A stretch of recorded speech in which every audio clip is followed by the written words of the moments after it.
I just wanted to point out we've got an extra table in the back, in addition to our normal tables. Pizza sales are still going on. You can still get your spring raffle tickets. Hopefully everybody that took an Easter egg has brought back the item inside the Easter egg. All of that's still in the narthex. I'm talking about the extra table back there. Today we are joined by Brianna Arnold and Lisa Bingenheimer. I practiced that, I swear. Lisa Bingenheimer. And they are here to offer us some help with voter registration to help us be the best active citizens we can be. And speaking personally, I know how easy it can be to forget all the ways that we can vote for, local municipal elections. That's just as much a part of democracy as voting for the president every 4 years. So today is something of a voter registration drive, very casual, for anyone who would use a little extra information in that way.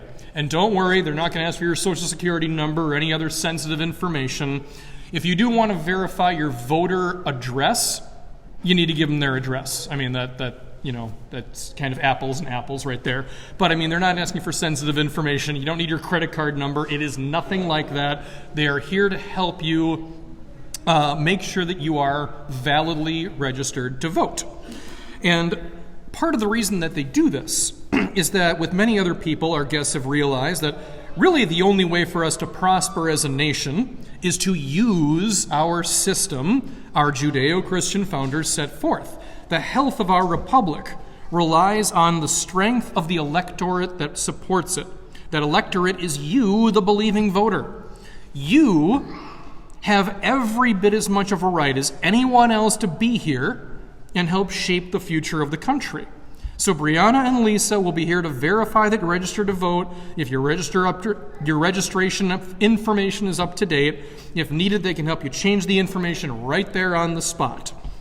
And really, they just want us to think about our faith before voting and act upon the values that we have. That's what anybody asks of us in the end. If you have any questions, our own Joe Shasha will be here on hand to answer. Brianna and Lisa can also answer questions about where to vote, when to vote, and what will be on the ballot.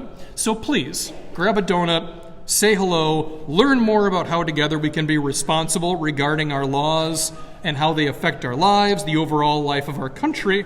Swing over, just have a chat with them at the very least, especially if you're waiting for your turn for confession. And before I wrap it up today, we're not doing anything wrong. They absolutely can be here. I'm not mixing politics and religion here because I'm not forcing you to do anything you don't want to do. I'm certainly not telling you who to vote for.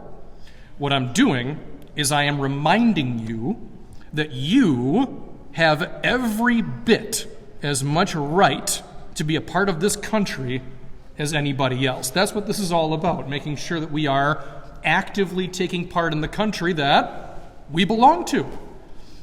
And I was thinking about it, with the whole Truth Day thing. I was thinking about it like, why do I care this much? I care enough to invite them into church and participate. We had meetings, of course, and all of that. We care about a lot of things, but do we really care that much about literally everything? I think your brain would just explode if that was the case. So I was thinking to myself, why is this so important? And the answer I landed on, again, I'm speaking personally on this, is I feel that for decades now, we have been tricked, or we've tricked ourselves into thinking that we are quasi-second-class citizens, that we're only allowed to be Americans if we turn off our faith. And it's been happening so long and so slowly, we don't realize it. I was thinking back, one of my earliest memories, I was in high school. Don't remember the year. I'm going to guess sophomore if I had to guess.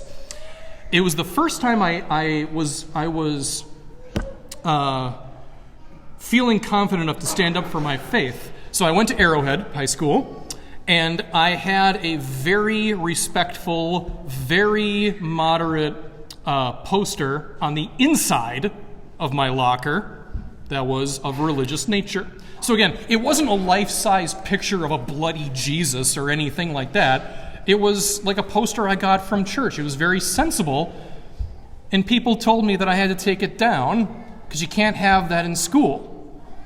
And for the first time in my life, I said, no, that is the inside of my locker. it has every right to be there. And it was such a minor victory. I would forgive you if you thought that was a meaningless victory, but I think it was the first time I genuinely stood up for my faith. Like, no, I have every right to be here. I have every right to be myself, and that is a part of who I am, and you can't shut that down for me. So with that kind of floating in the back of my head, that's why I believe it's important that we make the effort to be good citizens, because it's what's expected of anyone in this country, and we have just as much responsibility as anybody else to participate in democracy in the country and all that, and to be responsible for the country we live in. So thank you. I guess this is my PSA of the day. Thank you for hearing me out, and again, give them a chat if you have nowhere else in particular to be, and I pray that you all have a lovely remainder of the day. Thank you.